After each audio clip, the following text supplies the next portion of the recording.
Shalom dan salam sejahtera untuk kita semua. Salam sehat selalu. Selamat berjumpa jemaat Tuhan yang kekasih dimanapun kita berada masing-masing.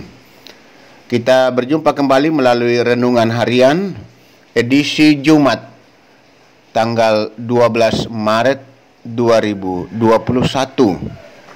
Bacaan kita hari ini dari kitab Injil Markus pasal 11 ayat 15 sampai 19. Sebelum kita membaca dan merenungkan bagian firman Tuhan, marilah kita berdoa. Ya Allah Roh Kudus, bimbinglah kami dengan pimpinanmu, agar kami boleh memahami firman-Mu pada pagi hari ini. Kami bersyukur untuk kehidupan yang Tuhan masih anugerahkan.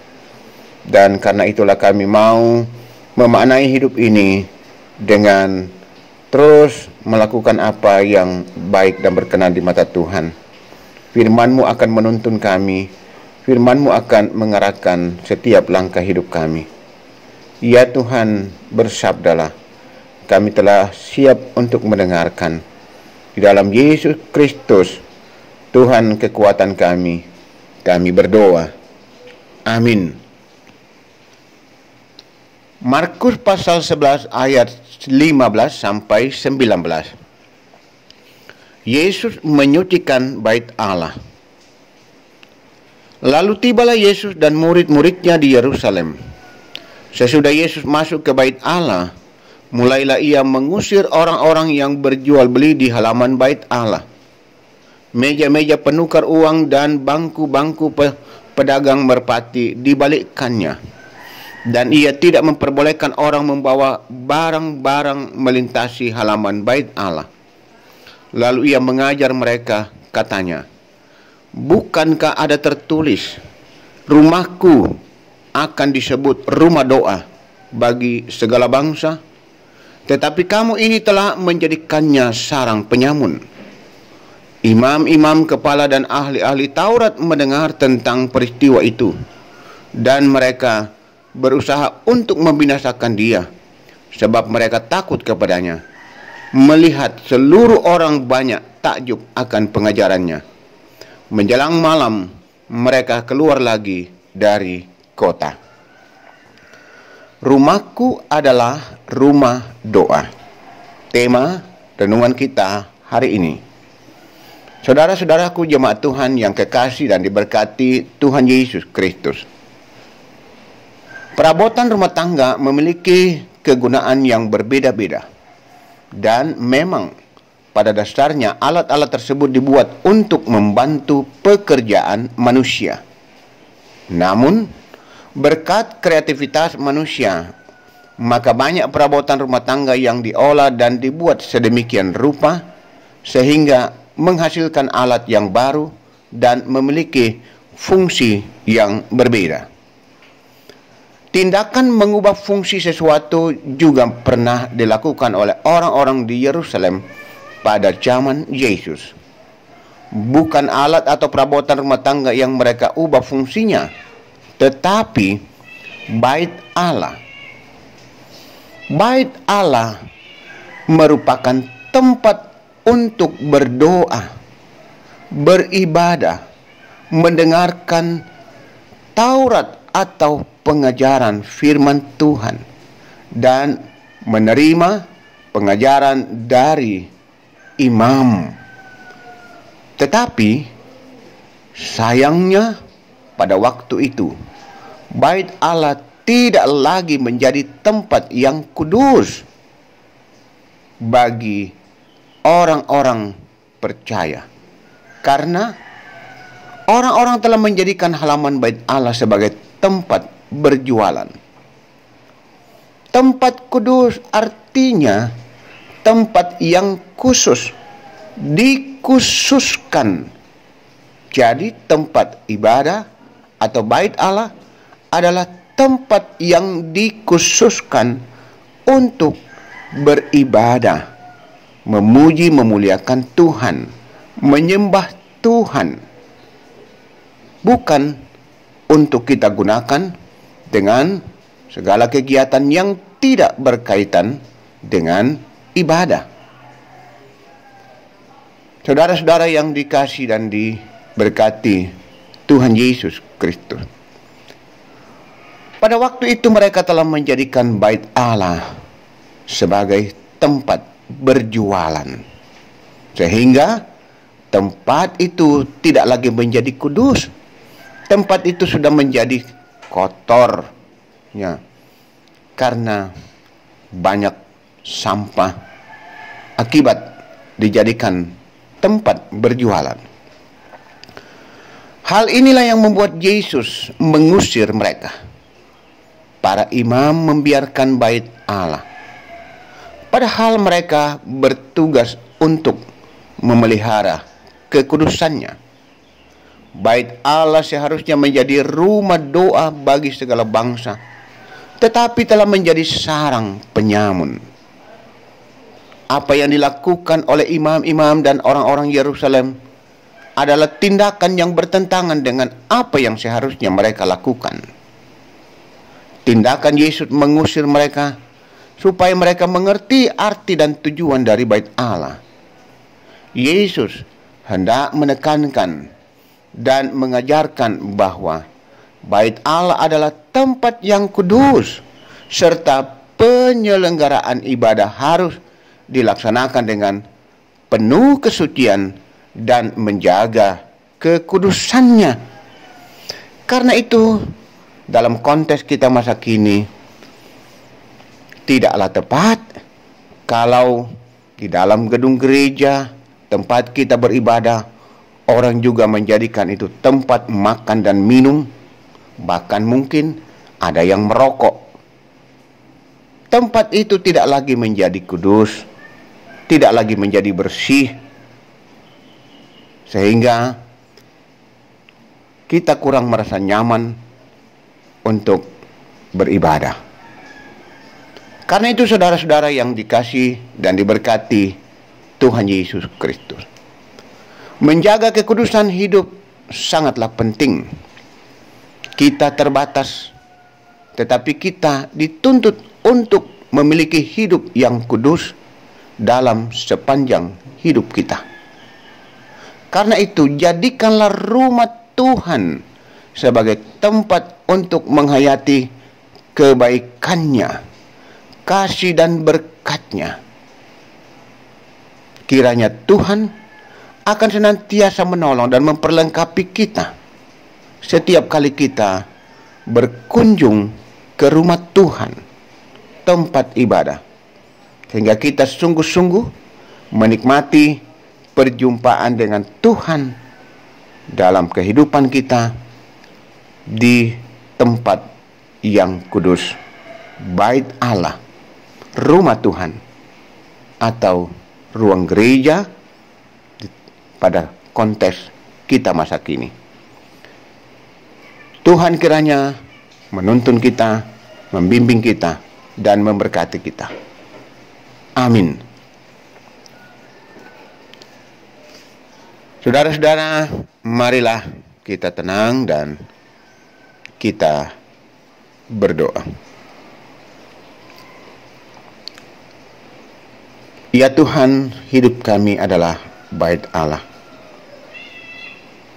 Karena itu bagaimana kami menjaga kekudusan hidup kami, hati kami, agar kami sungguh layak di hadapan-Mu.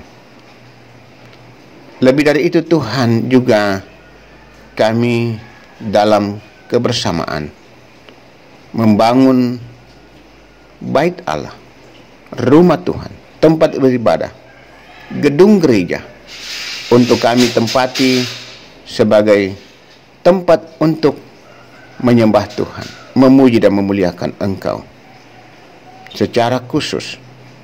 Karena itu kami dipanggil untuk menjaga kekudusannya, menjaga kebersihannya, sehingga di tempat itu kami sungguh-sungguh dilayakkan menyembah-Mu, memuji dan memuliakan, menantikan kasih dan segala berkat-Mu.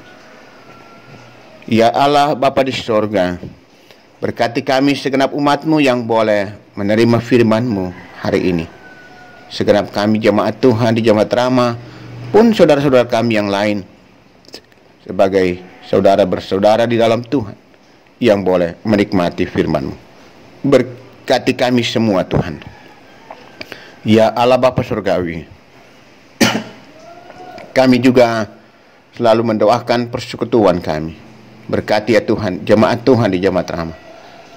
Tuhan tuntun, bimbing dan topang selalu, agar jemaat-Mu tetap kokoh di dalam iman, hidup setia dan taat kepada Tuhan, melakukan apa yang baik dan benar di mata Tuhan, supaya Tuhan berkenan memberkati.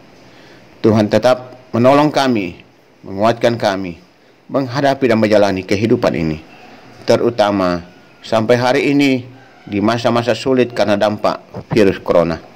Tuhanlah harapan dan kekuatan kami segenap umat-Mu, dimanapun kami berada. Ya Bapa Surgawi, kami juga mendoakan pekerjaan warga jemaat. Tuhan memberkati, agar semuanya boleh dijalani dengan baik. Berikan kekuatan kesehatan bagi umat-Mu, berikan keberhasilan, bukakan pintu-pintu berkat-Mu itu. Bahkan yang masih berjuang mencari pekerjaan, bukakan jalan bagi mereka. Jawab doa dan harapan mereka ya Tuhan, tolong mereka. Ya Bapa Surgawi, juga anak-anak kami yang menuntut ilmu, berkati, supaya mereka juga sukses. Demikian orang tua kami, para lansia, tetaplah topang dan kuatkan mereka. Saudara-saudara kami yang mencari pasangan hidup, arahkan dan bimbing mereka dengan Roh Kudus, sehingga mereka tetap setia kepada Tuhan Yesus karena perkara ini. Ya Allah Bapa Surgawi, kami juga mendoakan pelayanan-pelayanan yang berlangsung di tengah-tengah jemaat. Tuhan memberkati, Tuhan menolong. Ya Tuhan, ibadah rumah tangga yang akan dilaksanakan pada hari ini, Tuhan juga memberkati agar semuanya berjalan dengan baik. Semua yang akan terlibat, baik itu keluarga yang dilayani pun para pelayan, agar mempersiapkan diri dengan baik. Ya Allah Bapa Surgawi, demikian juga ibadah penghiburan dan pelepasan jenazah atas meninggalnya kekasih kami, almarhumah Ibu Petrus Runduk Padang atau Mama Selma. Tuhan, Engkau menguatkan, menghiburkan anak cucu, saudara dan seluruh keluarga dari almarhumah.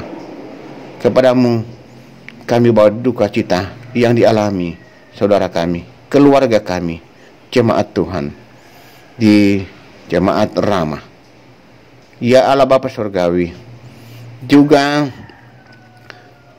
kami berdoa untuk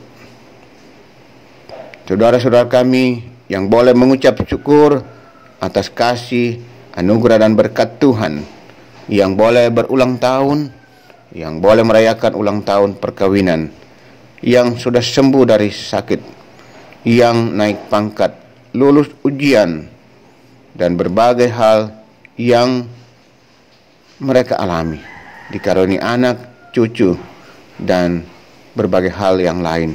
Tuhan memberkati. Ya Allah Bapa Surgawi, juga kami berdoa untuk saudara-saudara kami yang dalam beban pergumulan sakit penyakit. Lawat mereka Tuhan, pulihkan dan sembuhkan mereka. Kekasih kami Nyonya Ruth Agustino di Rumah Sakit Wahidin, Bapak Yakobus Pagiling di Rumah Sakit Siloam, Bapak Peter Tena di Rumah Sakit Wahidin. Tuhan, lawat mereka, tolong mereka, pulihkan dan sembuhkan.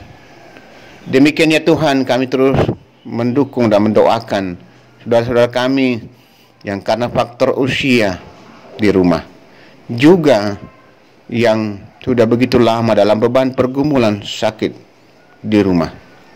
Tuhan tolong mereka dalam upaya pemulihan, kuatkan mereka, pulihkan dan sembuhkan. Kekasih-kekasih kami Nyonya Agustina Patongloan, Nyonya Dorce Tumembo, Jaka Nyonya Cehadengen, Nenek Boko, Nyonya Matius Ruru, Bapak TR Andi Lolo, Bapak Yusuf Rante, Bapak Oni Lakbur Lawal, Keisha anak Bapak Leonardis Sambo, Diaken Nyonya Adolfin Sambo, Bapak Yes Salulinggi, Oma Keti, Nyonya Margareta Kobong, Bapak Karel Paranoan, Nyonya Ludia Kandola, Saudara Frisch Mekowilhan, Bapak Samuel Kambuno, Bapak Yusuf Dengen, Nyonya Y.S. Bane, Saudara Naftali Minna, Nyonya Hermin Bongga, Nyonya Yohana Bura, Alfarendra M. Pangloli, anak dari Bapak Sulaiman Pangloli, Bapak Agus Mangi, Nyonya Damaris Sirri, Bapak Sugeng Prihatno, Juan Chandra Nathaniel, anak dari Bapak Nathaniel sampai Bua, Nyonya M. Baharudin Dendang, Bapak Yakob Buang, Nyonya Peter Tena, dan Nyonya Hermin Barang Rusia, Nyonya Eri Tikara yang sudah boleh juga keluar dari rumah sakit dalam pemulihan di rumah bersama anak kekasih dalam pertumbuhan. Tuhan tetap berkati anak yang Tuhan sudah anugerahkan bagi keluarga kami, keluarga Enos Tikara dengan Eri. Ya Bapa di sorga, juga kami terus mendoakan persiapan dan juga rencana pelaksanaan emeritasi hambamu dan juga sekaligus peneguhan pendeta jika Tuhan berkenan pada tanggal 4 April. Tuhan memberkati tim kerja yang sudah dibentuk, diberi kepercayaan agar dapat mempersiapkan ini dengan baik. Juga panitia Hari Raya Gerejawi, Tuhan juga memberkati agar mereka dapat melakukan apa yang bisa dilakukan sesuai dengan kondisi yang ada saat ini.